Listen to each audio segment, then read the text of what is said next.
Welcome to Commodore Countdown. I'm Alexa Galloway here with David Lauterbach. We are at Bourne Park where Falmouth is facing Bourne for the second time this season.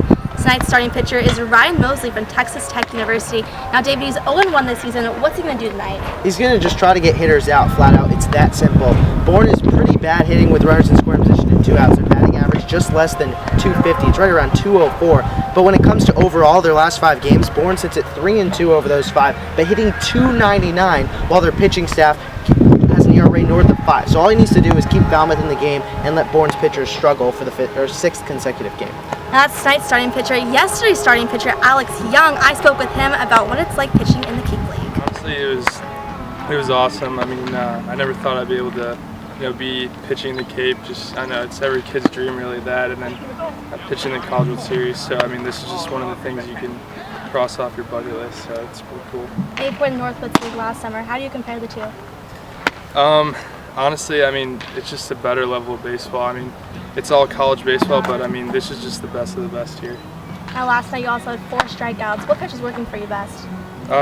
Usually it's my curveball it's my go-to pitch, but last night, I mean, I was just really living off my fastball. So whenever I felt like I can control a pitch, it was my fastball I'd went to. You're the oldest of 6. What's that like? It's honestly crazy. I mean, it just takes a lot of responsibility, and I think that really plays in with pitching and being on a team like this. So I don't know, it's crazy though. Any future baseball players? Maybe one. My brother he throws lefty and righty and hits lefty and righty. So yeah, maybe him. But besides that, no. So. All right. Well, thank you, Alex. Good luck today. Thank you. Appreciate it.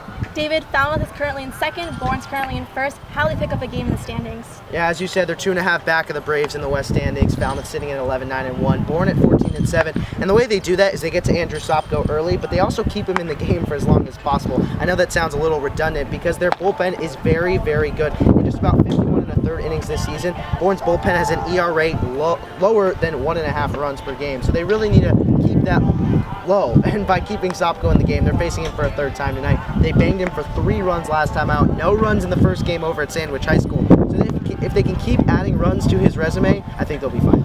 Now, is seeing Sopko for a 3rd time, like you said, an advantage or disadvantage for Falmouth? It's both and both. I talked about this with Varun and you right on the car ride over here. It's an advantage because they're seeing him for the 3rd time. They know what to expect out of the lefty from Gonzaga, but it's also a disadvantage because, knock on wood wherever you can find it, if these 2 teams face off in the playoffs, they're going to be going in having only seen 1, maybe 2, or maybe 3 starters that Bourne can throw out there. Because when you go into that playoffs, you're only going to see Andrew Sopko once if you face Bourne in the 2014 CCBL playoffs.